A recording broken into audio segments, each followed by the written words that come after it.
ça coupe.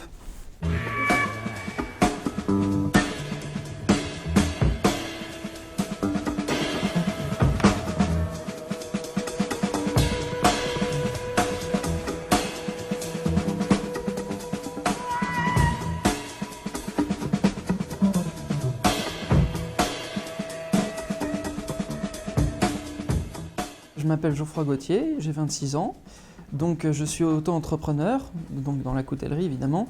Je fais aussi bien des petites séries comme pour Instinct de survie que des productions vraiment particulières sur commande.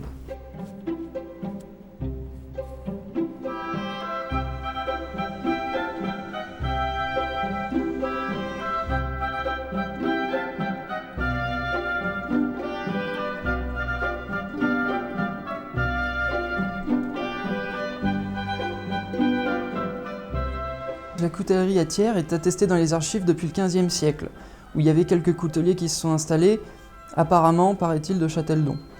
Donc depuis, en fait, la coutellerie s'y est développée, parce que la Durolle, en fait, fournit la force motrice. Cette présence d'eau, en fait, est favorable à toute l'activité, aussi bien des moutures que de polissage, et même ensuite à l'industrialisation en permettant d'actionner les machines. Thiers, en fait, est le dernier bassin vraiment coutelier français.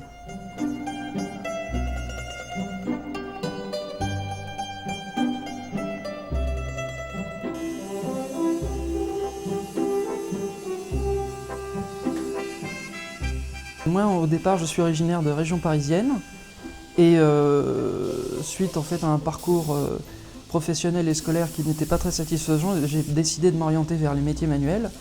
Et comme vraiment le couteau, l'outil tranchant était vraiment ce qui me passionnait, je suis venu à Thiers en fait, où j'ai fait une formation, un CAP en instruments coupants et de chirurgie au centre de formation de Thiers, donc qui est un apprentissage en 2 ans où j'ai eu mon diplôme et puis j'ai fondé mon entreprise. Le couteau qui vous est proposé donc, a une lame en acier Sandvik 14C28N et un manche en Wenge. Donc l'acier 14C28N est fabriqué en Suède par Sandvik. C'est un des derniers fabricants européens d'acier inoxydable dans ce genre-là, pour la coutellerie précisément. Élaboration conventionnelle, mais donc qui permet d'avoir une structure en fait très fine, une bonne tenue de tranchant, et en fait les caractéristiques que les gens associent traditionnellement en fait aux aciers carbone. Donc tout en ayant une oxydabilité absolument parfaite, il est certifié contact alimentaire. Donc en l'occurrence, un bon acier avec un mauvais traitement thermique ne vaut plus rien, ça devient un fer à cheval. Donc là en l'occurrence, c'est un traitement thermique qui est fait dans une petite entreprise thiernoise qui est spécialisée là-dedans. Processus de trempe avec traitement cryogénique qui permet d'atteindre une dureté de 59 HRC. C'est vraiment très bon pour un acier de ce genre. Ça permet d'avoir un tranchant qui dure plus longtemps et qui va mieux couper globalement quand on l'entretient bien. Donc le bois, c'est du Wenge, c'est un bois exotique qui est imputrescible, qui est vraiment très résistant en fait, comme c'est pas évident à voir, mais il y a une alternance en fait de veines souples et de veines plus dures, ce qui fait que ça fait un peu comme un sandwich qui absorbe vraiment bien les chocs, qui ne craint pas les fissures. Il gonfle un petit peu à l'eau, mais il revient à sa place. C'est vraiment un bois qui est très résistant et adapté à un usage, sur le long terme, assez exigeant.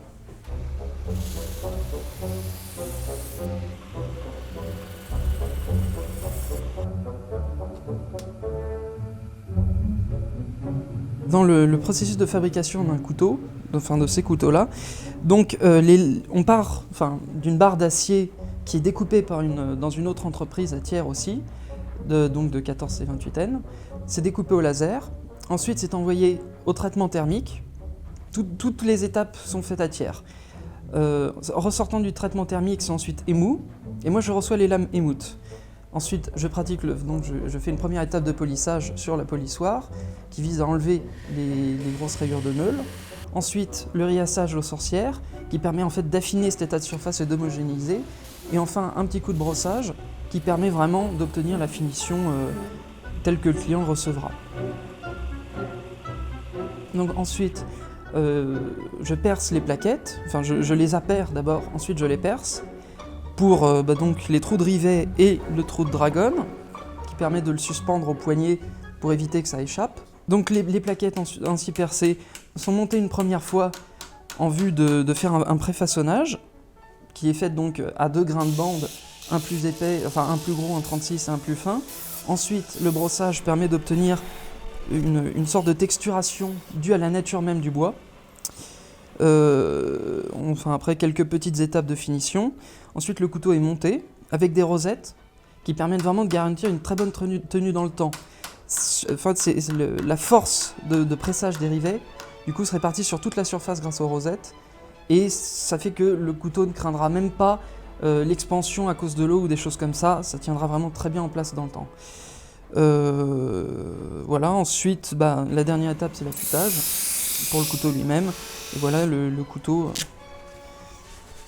Le couteau après affûtage, il est rasoir, le couteau. Pour l'entretien de ce couteau, je conseille un produit suédois aussi. C'est la pierre Fälkniven DC4, qui est donc en fait une pierre double face, d'un côté diamant, de l'autre côté céramique. Donc qu'on peut utiliser une fois que le couteau est désaffûté et qu'on sent qu'on a besoin de ça. On le passe en petits arcs de cercle. Il n'y a pas besoin de beaucoup, entre 5 et 10 fois par côté, ça doit suffire, sauf si le tranchant est plus abîmé. Voilà. Et donc on finit en le passant sur le côté céramique.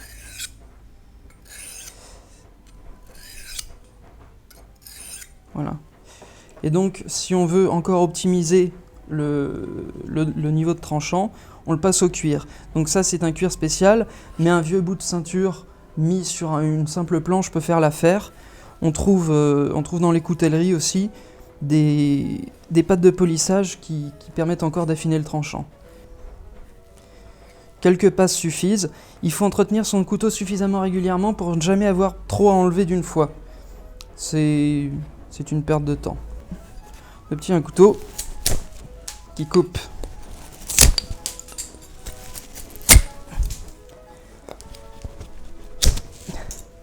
Ça coupe.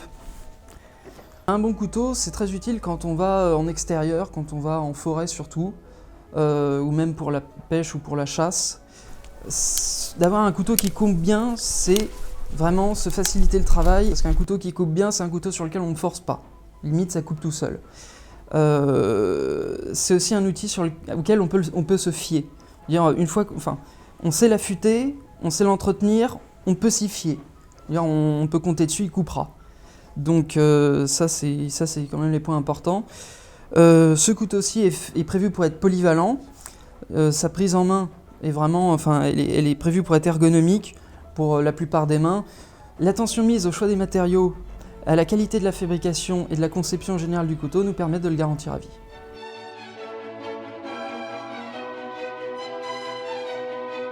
L'étui a été conçu et fabriqué aussi dans une petite entreprise de la région tiernoise, qui d'ailleurs a été reprise d'une plus grande qui était en train de capoter par un des employés, ce qui est quand même à signaler. Et donc il est fait, c'est du cuir naturel, véritable, double couture. Il y a un passepoil qui évite que la lame descende trop et ne coupe le tranchant, ainsi qu'un rivet de renfort. Donc il y a un passant de ceinture double fonction qui permet ou le port vertical traditionnel, comme la plupart des couteaux, ou, en option, un port horizontal pour les personnes qui préfèrent avoir un couteau qui ne traîne pas dans les jambes.